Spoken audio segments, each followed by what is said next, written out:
Welcome, everyone, to the 48th Annual Symposium on the American Indian. This session is titled Indigenous Innovative Leadership with keynote presentation, Bryson, Kainoa, Hawaii, Halau Elelo. As you probably know, this session is one of many that are included in this year's virtual agenda. Please do take time to visit our website at nsuk.edu/symposium for more details regarding the agenda. All sessions will be recorded and made available in the coming weeks. This session is sponsored by Oklahoma Humanities Council. My name is Emily Barrett. I will be moderating this session. I am a senior here at NSU, majoring in business management, and I'm graduating in 3 weeks. And then I'll be moving to Montana to attend graduate school at the University of Montana. So now I'll introduce the speaker. Kainoa is a native Hawaiian from Hilo, Hawaii. He leads Halau Elelo, a free virtual Hawaiian language school whose mission is to foster Hawaiian language mastery among geographically dispersed native Hawaiians, Hawaiian language speakers, and learners. He founded Hawaiian Language Worldwide, a 501c3 organization based in New York City, and recently launched an online community of practice where members practice their Hawaiian language and cooking skills. Kainoa is a PhD candidate specializing in instructional design for online learning at Capella University. Please welcome Bryson, to begin speaking now. Mahalo nui. Mai kapi ina kala I hae ai ka mole olu o lehua. Ke aloha nui a kakua pauloha. Aloha. Hello, everyone, and mahalo for taking time. Thank you for taking time out of your busy schedules to support the symposium and join my keynote presentation today. I'm honored to be given this opportunity to present as a keynote speaker at this year's 48th Annual Symposium of the American Indian Visionaries of Indian Country. I'd like to thank the Center for Tribal Studies, their partners and sponsors for inviting me and hosting me today. A special mahalo to Chris Amayetali Smith. I met Amayetali at the Hawaiian Language College in Hilo in Hawaii several years ago. And he shared about my Hawaiian language work with his connections over at the Center for Tribal Studies. And again, a big mahalo, a big thank you to all of you who are attending our live Zoom webinar today and all who are viewing this recording in the future somewhere. Mahalo nui a oko pakahia pau. Before I get into the heart of my keynote, I'd like to do a Hawaiian chant composed by hula master, Hawaiian language and culture expert, Edith Kanakaole. This chant is typically performed before a task. This chant requests that our ancestors grant us knowledge and wisdom so that we can accomplish this task at hand. This chant also focuses the energy of all participants while dispelling any negativity. So feel free to keep looking at the screen, close your eyes, but just kind of hang on to the words I just shared, and I'll chant it 3 times. I'm gonna go ahead and close my eyes. And if you have your volume all the way up, you may wanna turn it down or kind of manage it.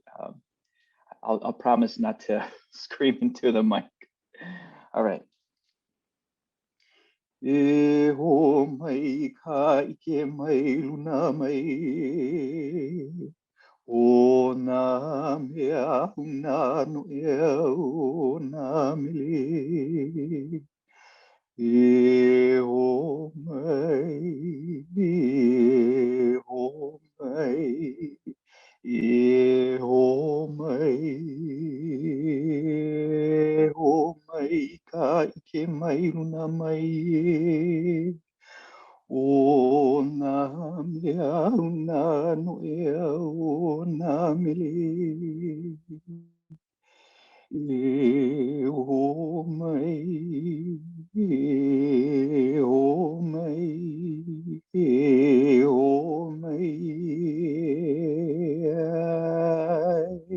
ho mai mai ka ike mai luna mai e. O na mea una no e o na me.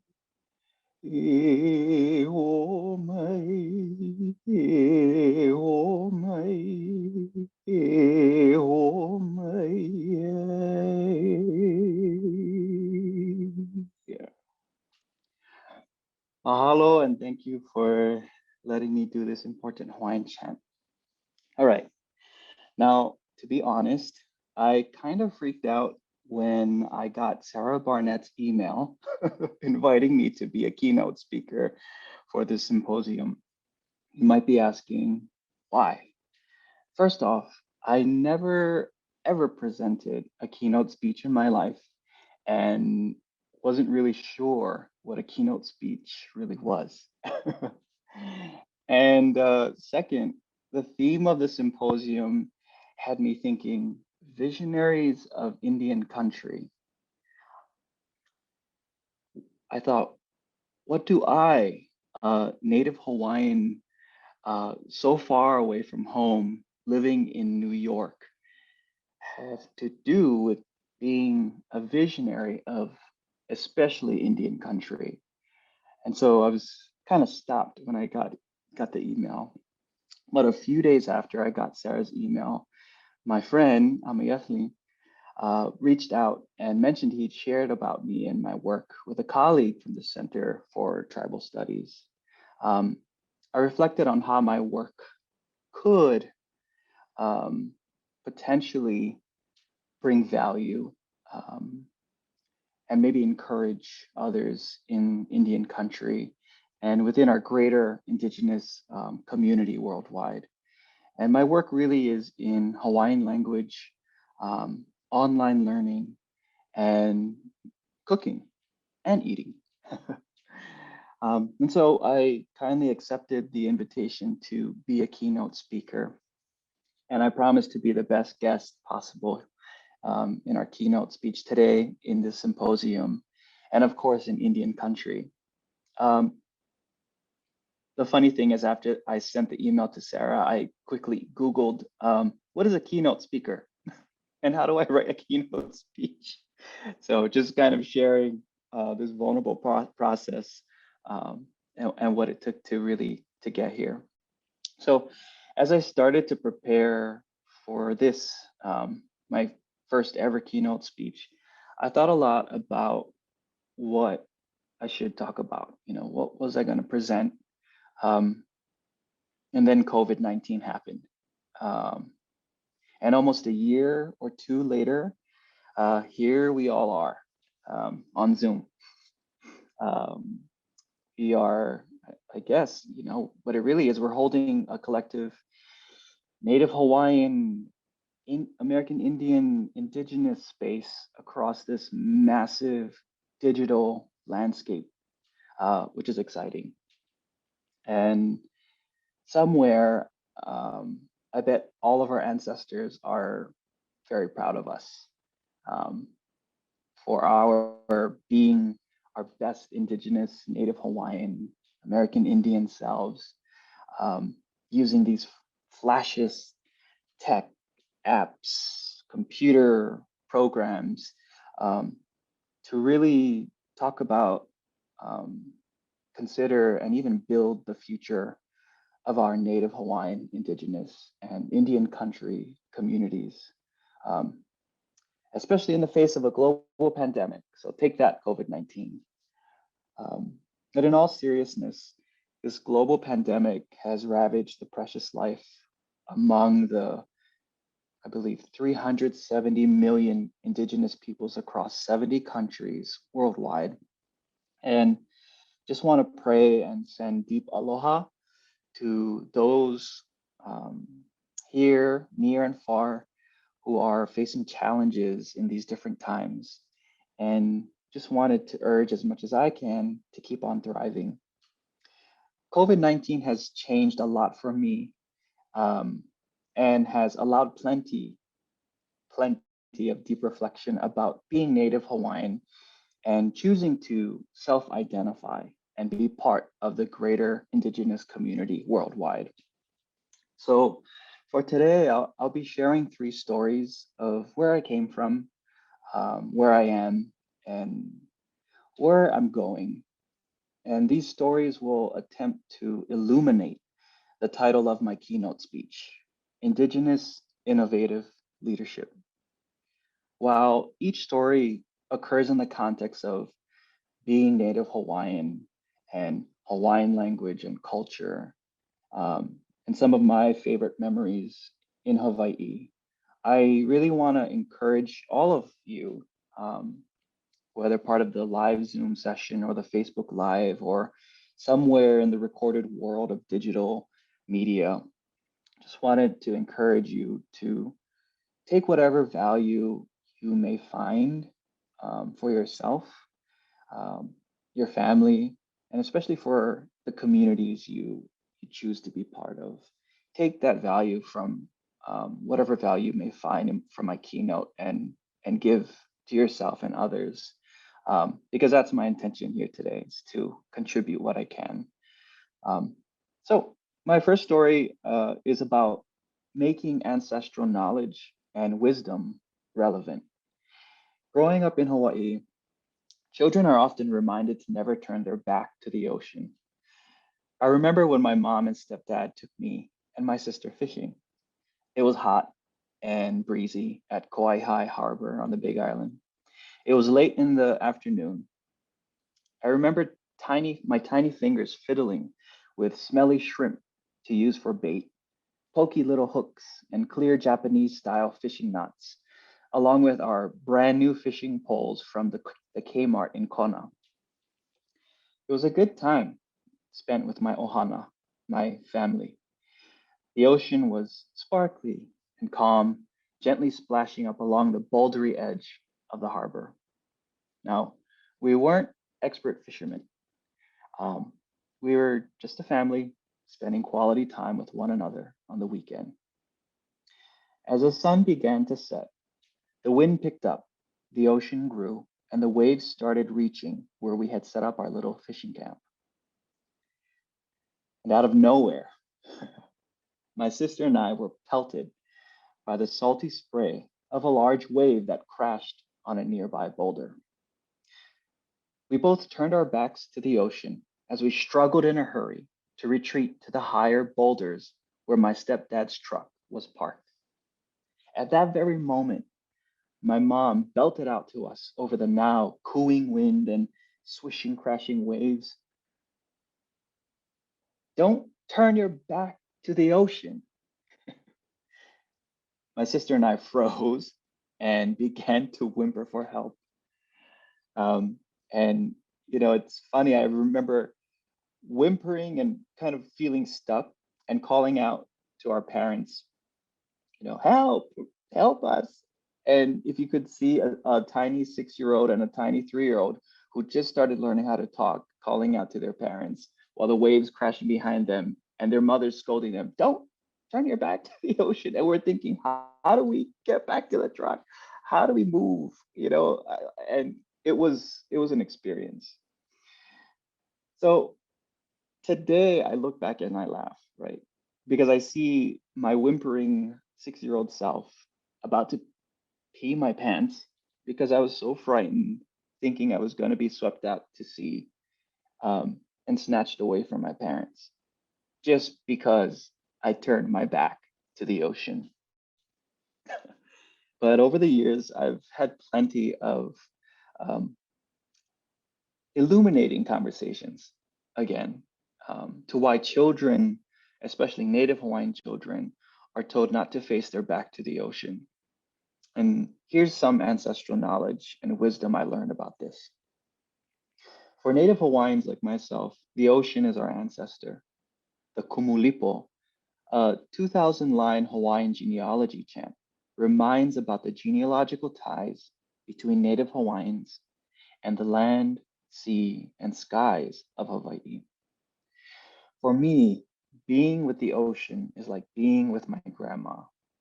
There are special mannerisms, etiquettes, and protocols in how I approach her, especially now that she's passed on, how do I face her?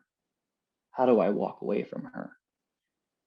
I'm able to seek her in the ocean to connect with her again when I miss her.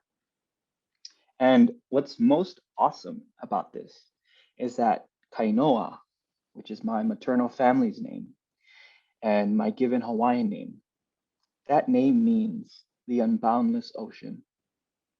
So being able to see how the fiber of my being is the same as my grandma's, my ancestors, and the oceans is, I'd say, still a work in progress. And I've made some. This to me is what it's like to be a Native Hawaiian and self-identify as an Indigenous person. My sister and I were ultimately scooped up and rescued by our parents. And we all retreated together to higher ground. And I'm kind of laughing now because I remember that day and I look back and I remember how the fishing day ended. You know, my sister and I, we were made sit on the tailgate of my stepdad's truck, and we were wrapped in our favorite beach towels.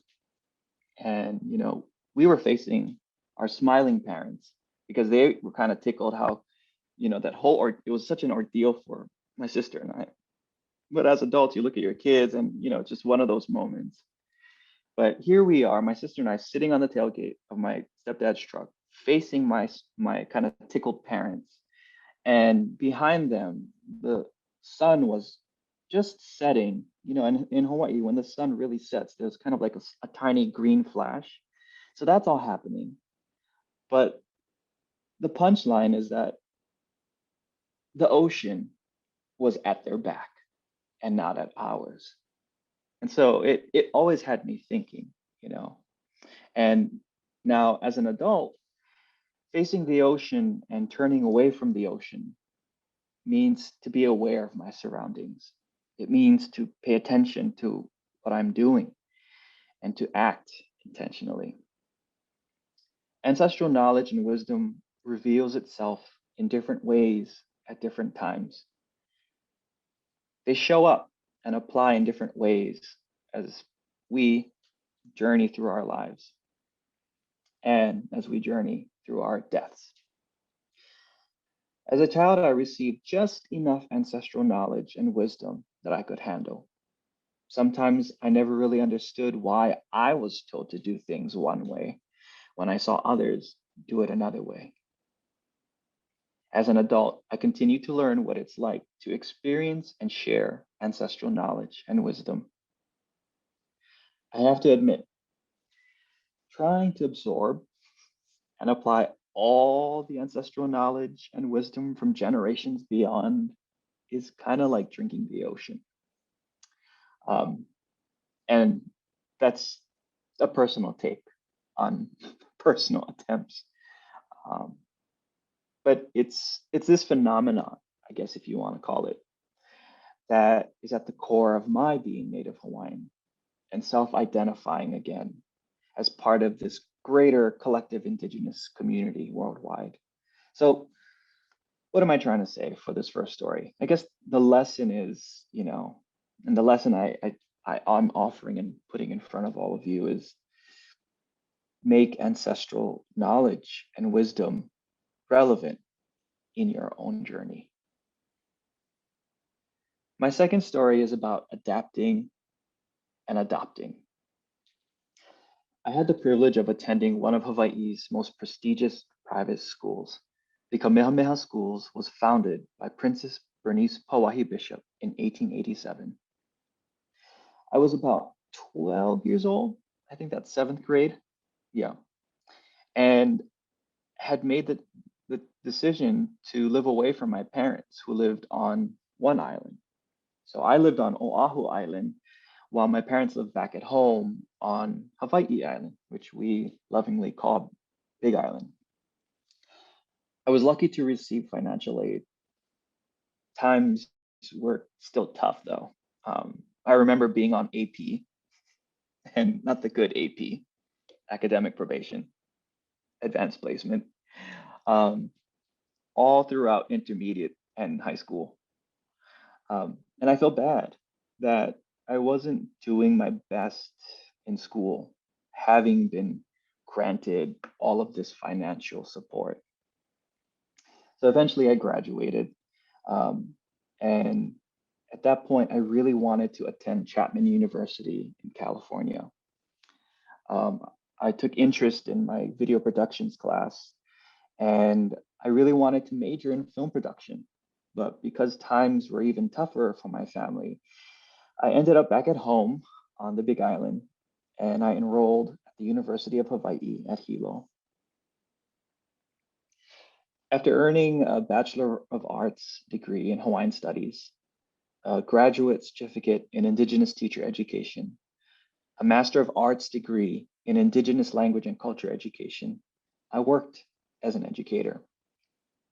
I lectured at Kaka'ulo Ke'elikolani, the College of Hawaiian Language at the University of Hawaii at Hilo.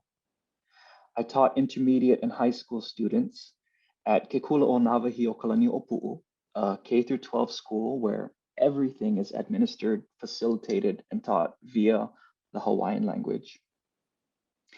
And I led professional development courses online for the Ahapunana Leo nonprofit organization, who continues to drive and inspire the Hawaiian and Indigenous language revitalization movement. It was somewhere in 2012, and I was truly burning out, like physically, mentally, emotionally, spiritually burning out. And I felt like I was doing so much more for others than I did myself. All the time, every day, everywhere, or at least that's how I felt. My life felt heavy, it felt complicated, and it felt anything but simple. And I remember thinking time and time again, quietly to myself, and not even sharing with my closest of friends and family members. You know, I thought, this is how it is. Things aren't supposed to be simple for you because you're Native Hawaiian, and this is trauma. This, you know, there's so much that happened before you, and you're here to bear all of it, and you're here to make everything right. And I kept, you know, living with that, and no one else put it on me. I chose to put that on every single day with each logo, uniform, you know, smile, action that I took and participated in all of those endeavors. I chose.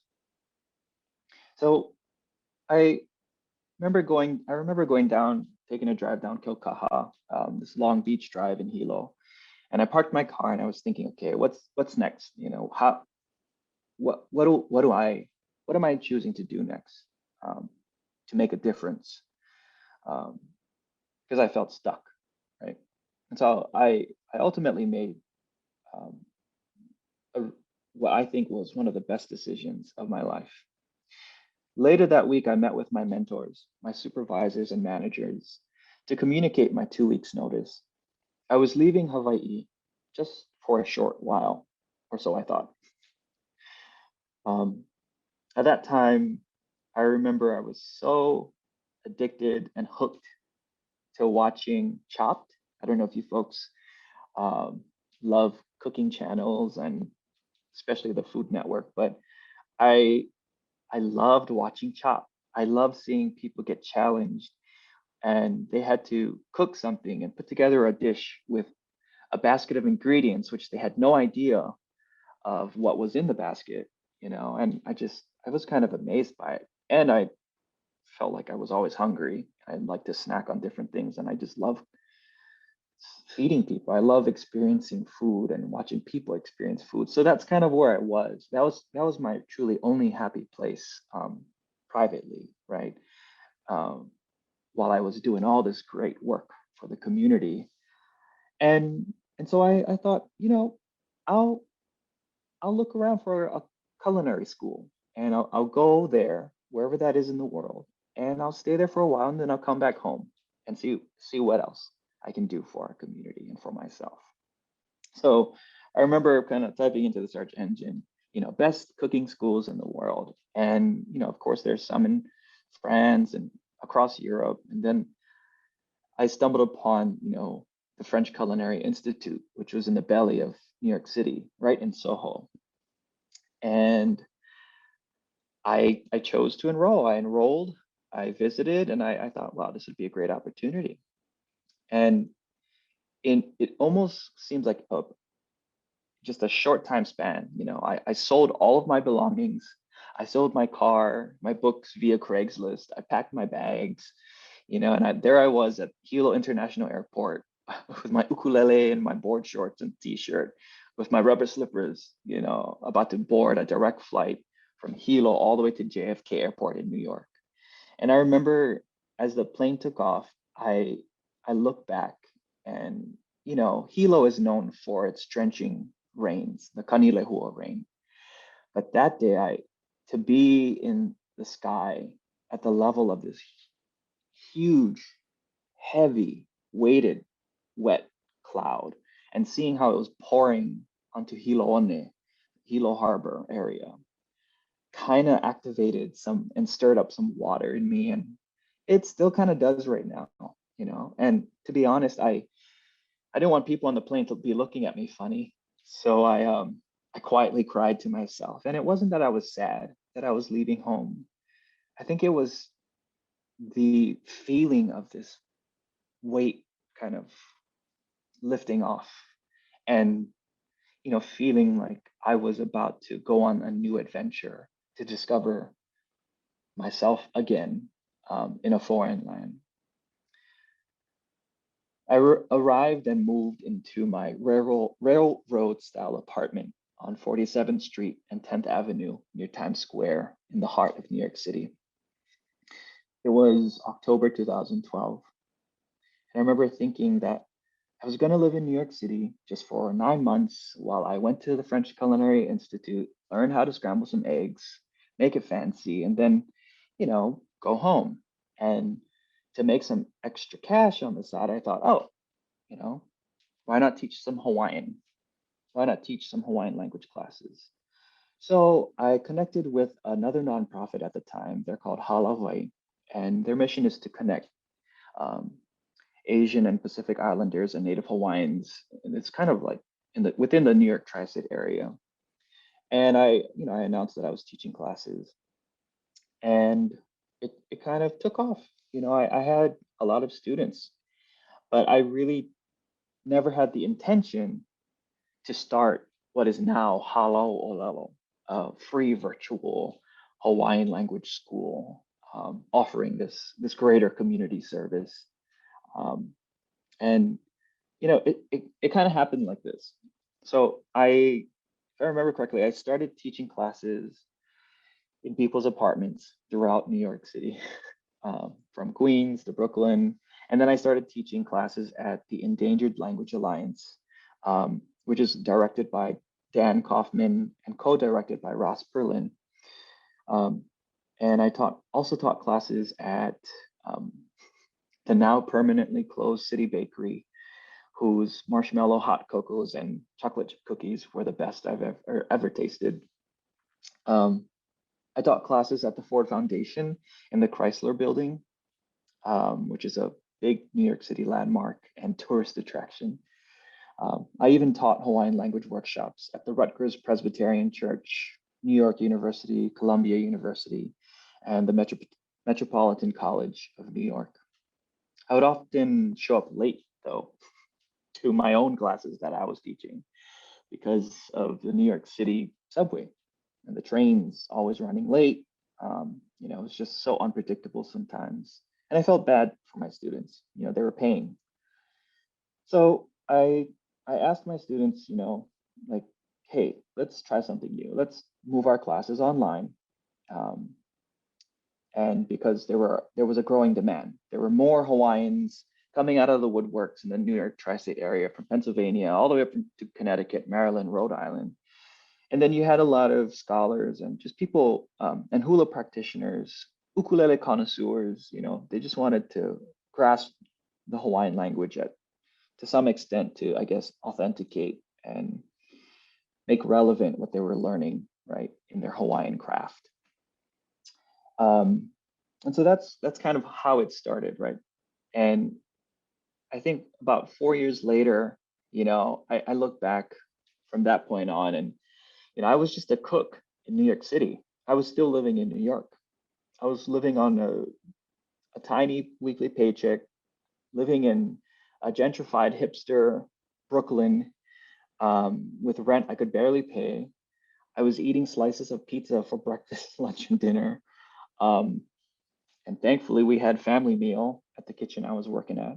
And I really, at that point, felt like I wasn't going to make it in the Big Apple. I really wasn't going to make it in New York. But it's funny how things work out when you just kind of hang on because you're doing the work that you came to do. And it's funny how I started to make connections with conversations about, the unceded territory of the Lenape people, and how I almost created allies, and I found new friends and partners, and they supported the Hawaiian language work I was doing, and how I got to support the work that they were doing.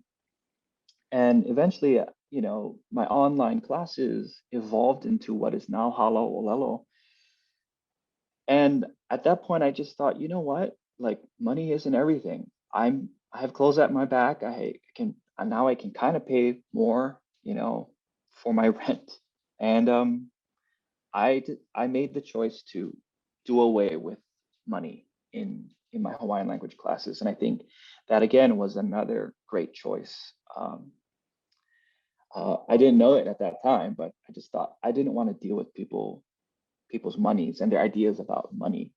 I was told that I should increase tuition, because to increase the tuition was to increase the perceived value of teaching Hawaiian, outside of Hawaii.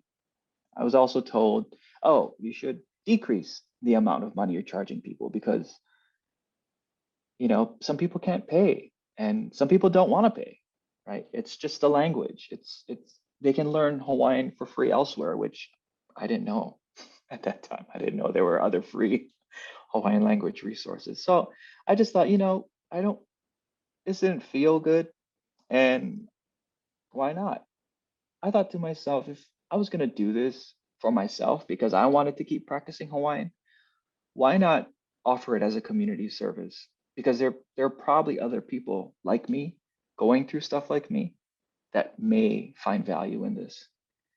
And that's kind of what happened. Now we have Native Hawaiians that live outside of Hawaii and inside Hawaii. We have Hawaiian language learners and speakers, and now, members of Indian country and the greater Indigenous community worldwide who are partnering, and it's great. And within everything that I was able to do, we were able to do, there was a lot of adapting and adopting. And this is important to me, and I wanted to share this in my keynote because throughout Hawaiian history, community leaders, whether ancient Hawaiian chiefesses, Hawaiian monarch families, intelligent Hawaiian pupils attending missionary schools in New England, even most recently expert Hawaiian navigators who recently sailed the world in double-hulled wooden canoes and using ancient ways, right, of wayfinding and not using GPS.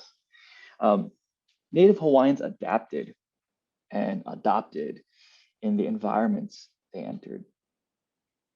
Some may disagree with what I'm sharing, right?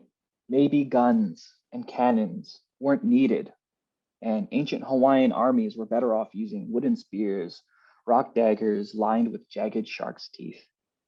Maybe Iolani Palace didn't need all of its luxury and electricity. Maybe the Royal Hawaiian Monarch didn't have to use English and Spanish words in their song compositions. Who knows? It's been a little over 5 years since I've called Hala Olelo into existence. Hala Olelo, my free virtual Hawaiian language school. I've hosted over 3,000 Native Hawaiian language speakers and learners who are located all throughout the world and who show up because they want to give and receive community service of Hawaiian language learning. I've adapted the design of the school over 100 times and adopted tools, apps, platforms, processes, and resources that worked for me and my learners. And sometimes it didn't work out, but it was learning by doing, really, or like we say in Hawaiian, makahanaka ike. And collectively, we were able to choose the best course of action as a community of community service. And we as a halau have come such a very long way. And for those of you who were once part of Halau Olelo or are currently in Halau Olelo, I just want to publicly express my deepest gratitude and mahalo for all of your contributions to me, each other, and to Hawaiian language. So the lesson of my second story for all of us here, again, is to adapt and adopt. You know, I was on academic probation and graduated from a prestigious high school. I wasn't able to go to film school and graduated having learned my mother tongue as a second language. I was losing myself in my homeland and was able to find myself in Indian country. I was looking to make an extra buck in teaching Hawaiian and now offer a greater community service to Native Hawaiians, Hawaiian language learners and speakers all throughout the world. It really was because I was willing to adapt and adopt. I'm certain that there are tons more examples of Native Hawaiians who came before me, who fearlessly adapted and adopted within the world of their time. I'm sure that even in Indian country and within the greater Indigenous community, there are histories of great people who have done similar things, if not the exact things. But the most important thing that I've learned in adapting and adopting is to embrace who I am as a Native Hawaiian and to be clear of my intention to adapt and adopt. It's funny, adapting and adopting are very much different from appropriating and misappropriating. And I've learned that the hard way, for sure. And this is the ancestral knowledge and wisdom we discover in our own journeys. My third and final story is about starting somewhere every day. I often pick up my ukulele, or how some non-Hawaiian language speakers say ukulele, and sing some of my favorite Hawaiian falsetto stanzas from some of my favorite Hawaiian music poetry, right here in my living room. When I do, I remember special, fun, and even sad times spent with my family, but specifically one person who I consider as family, and her name is Haunani Bernardino. I first met Haunani at a garage party in Hilo. Hilo is where I was born, and although not raised, I have a fond place of Hilo in my heart. And it was a normal thing for a lot of us college freshmen at the university to have these garage parties. But this garage party was a bit different. Everyone was speaking Hawaiian, and at that point, I was not ready. I was not fluent, right? And so Haunani comes over to me and she introduces herself, and I had a feeling she was asking me what my name was and where I'm from and what am I up to at the university. But I felt bad. I apologized and I said, I can't speak Hawaiian. And she, at that point, invited me to enroll in her course. So long story short, I enrolled in her course, and it was the second semester of being in her Hawaiian language courses at the university that she shared with me that she needed to go back to her home island on Oahu for a doctor's visit. And I thought, okay, great. See you back on Monday. I didn't know that she was battling cancer And she had shared with me over the phone in the weeks that followed. And I think it was several weeks after Haunani had passed. And I never had the opportunity to tell her the impact that she had on me because of the choices that she made for her people, for her learners.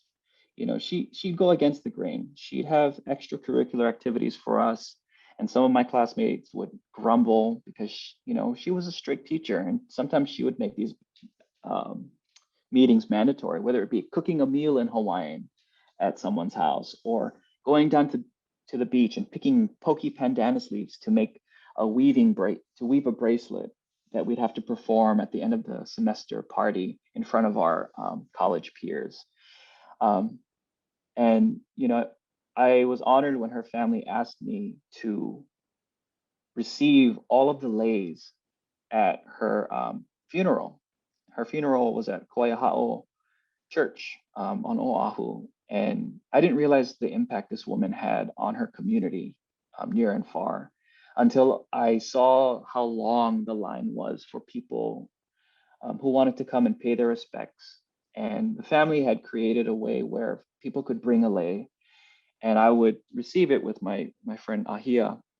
We'd receive it and we'd place it either at the base or on top of this bare tree. So at the end, you had this luscious tree and fragrant tree of memories and love for Haunani.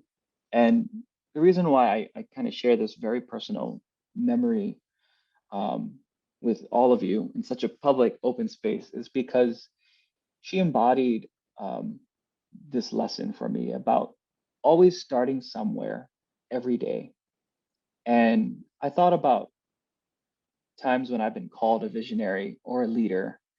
And to be honest, you know, I have no idea what I'm doing sometimes. But I think that this lesson is something that I continue to find value in. And it's something I want to share, right? As the final lesson of all three of these stories is start somewhere every day, because if it's not the beginning, someone will direct you to where the beginning of it is. If it's the end, then someone else can direct you to the next steps. And when you are in need of resource, or when you are able to give resource, it will reveal itself.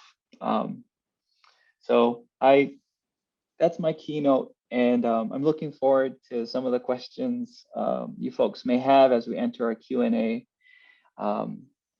And mahalo for your warm listening and hospitality. So Emily, if I don't know if you have any questions from the chat for me, or I'll do my best to answer.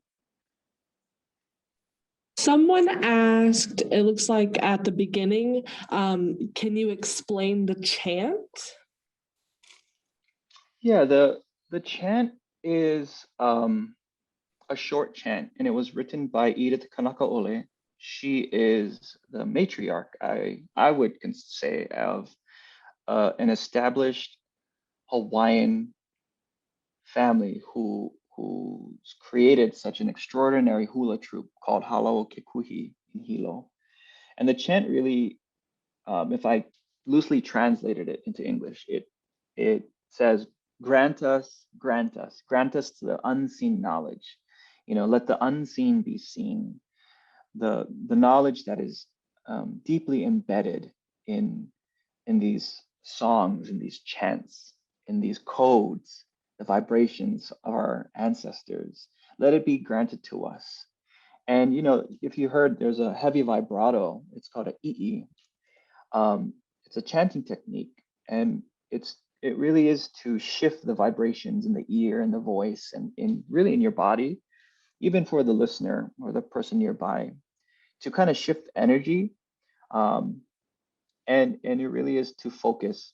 And so a lot of times before basketball games at Hawaiian immersion schools, or, you know, before family reunions, or before, you know, any kind of significant event, or even up to the smallest task, you find some groups of people who learn the chant, especially hula practitioners. They kind of focus their energy and their minds and heart by chanting this.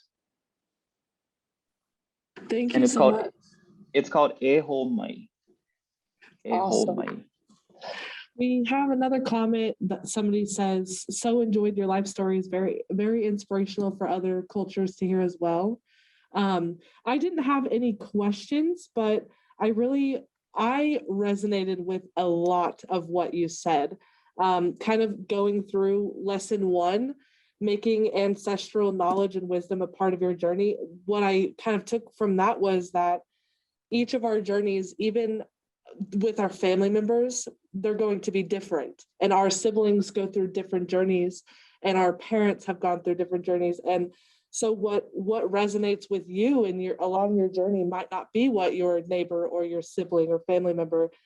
And I really enjoyed that. Lesson 2 really did stick out to me the most, because when we talk about this burnout, I think, in March of last year, we all kind of realized that we have been pushing ourselves so hard, unnecessarily hard. And you're going to be able to bear it all and make everything right at the end of the day. And I really liked when you talked about choosing the path that you have. I'm a first generation college student, so that really, it stuck out to me, because just because we choose the path every day doesn't mean that it's easy. And it doesn't mean that it doesn't come with struggles. And point number 3, well, I guess number 2 is still the adapting and adopting. That's just something that I think we've learned a lot more through the last year too, is that adaptability is key. But through adapting, we cannot lose our authentic selves. And that's a really important lesson I think we can all take away from that today. And thank you so much for kind of calling some of us out who pronounce ukulele wrong, because I got my first ukulele last year at the beginning of the pandemic, and I started trying to teach myself. And I actually have some Hawaiian native friends, and they were like, it's not called ukulele, it's ukulele. And I was like, okay, you're right. But Forgive me, that's a Hawaiian language teacher in me. And it's like, forgive yourself. Learn it when you learn it. Yes. And that a quote that I'm going to always think of is when you said, I have no idea what I'm doing sometimes. I think we all kind of need to be a little bit kinder on ourselves, because we don't always know what we're doing, but we can still have confidence, and we can still learn. Every day is a learning process. So we have another comment from Krista. I resonated with that as well, using your language, taking your ancestral knowledge and making it a part of your journey. Adapt and adopt, but don't lose yourself or your language. I like that. So if there are any final words you would like to say, we are Emily. And yes. There's a question in the Q&A, if we can get to that real quickly. And then, question is, I have actually started to apply for your courses. Could you review this process and the contact info? Or maybe if you could share your contact info in the chat, that would be really great too. Sure thing. For those super eager to get in contact with me, you can go to my website, get a pen and paper, or use your phone. Ready, set, go. It's HALAULELO.org.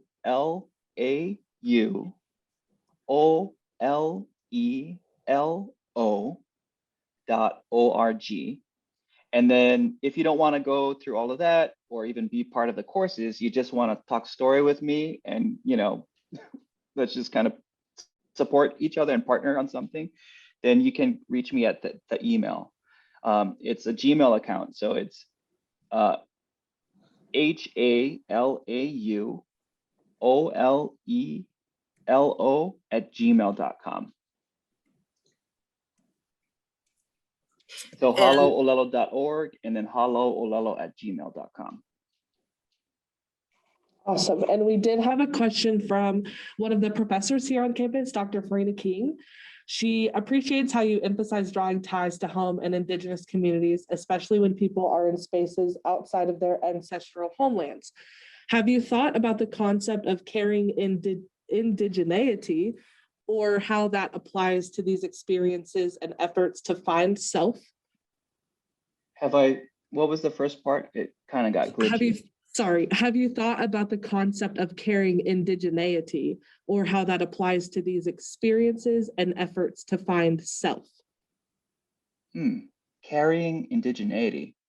I might have to kind of go somewhere and unpack it secretly and then get back to professor. But yeah, I probably did consider it, just not like explicitly, you know, and intentionally. It probably has been happening somewhere in my life, but most definitely, I think I've interacted with it somewhere. Awesome. So yeah, sorry, I did not see the Q&A box, but those were both of the questions. So I guess if you have any final thoughts for us. Yeah, I'll leave everyone with, you know, one of my favorite ways to say aloha. And Kumuhaunani Bernardino taught it to us. I remember the first day she wrote it on the board. We had no idea what it meant. She just said, say it. But I'll share with everybody here today. It basically means that our gathering is in gratitude and appreciation. And so I'll just say it. And, you know, you folks can watch the recording and play it again and again to practice and say it, you know, hopefully. But it goes like this. Mahalo keia hui ano kako. So thank you again, everyone. And thank you, Emily, Sarah, the Center for Tribal Studies, the university, all sponsors and partners. I really appreciate you folks and sending plenty aloha to Indian country, all the way from upstate New York, and aloha to all of my family, friends, and colleagues in Hawaii. Aloha.